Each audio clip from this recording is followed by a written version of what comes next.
Peter Elston, Asia strategist at Aberdeen Asset Management, which oversees almost $300 billion of assets globally. And Peter, from a strategist point of view, how are you reacting to Obama's speech?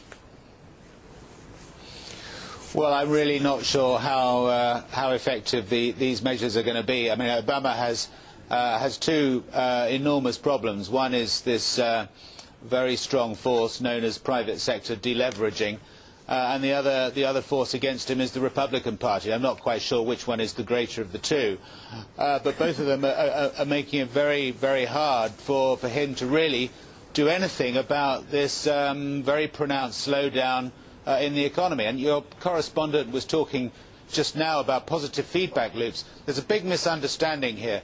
Positive feedback loops right now are very bad. What we want is negative feedback loops. Positive feedback loops are ones where things continue to spiral downwards. So, for example, you have the stock market falling, which results in confidence falling, which results in lower spending. What we want is negative feedback loops, such as the ones that you'd get when commodity prices, long-term interest rates fall as a result of weakness, but those themselves provide some sort of support. So yes, feedback loops are very important, but I think there's a big misunderstanding between what positive and what negative loops actually do. Okay, I would love to get you on, Peter, again to debate Mike McDonough, our roving economist, on the feedback loops. But net, can you break it down, layman terms here, good or bad for equity? Some are saying, you know, when you have a $447 billion headline number, that's net positive for stocks. Well, I look at Asia, and in the case of Asia, you know, obviously in 2008, no Asian economy was able to escape from the carnage that was the crisis 3 years ago. But look, they've put lots of defences in place. They've boosted trade with each other. They've boosted their domestic economies, and they are decoupling. The problem is, of course, that their stock markets are not decoupled, very sensitive to what goes on in the West.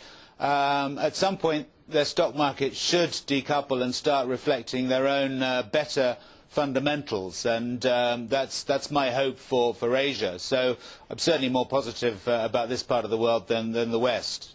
Okay, how much more positive? Can you put a number to it, Peter? What sort of number are you looking for? Okay, well, how about stock market numbers then, in terms of performance at the end of this year? I would never do that. I mean, you know, there's the famous saying that you should never put a target and a date in the same sentence, and I'm certainly not going to fall into that trap. But look, you know, in the short term, markets are certainly vulnerable. You know, I'm not confident that Asian markets are going to start decoupling in the near future. But what I am confident about is that they're reasonably well valued right now. If you look at price to book values, we're on around 1.6 times, I think, which is good value. Can they go lower? Yes, absolutely. But if I'm buying them now, I know that I'm buying them on reasonably good valuations. Peter, thank you so much for your insight. Interesting. Peter Elston there of Aberdeen Asset Management.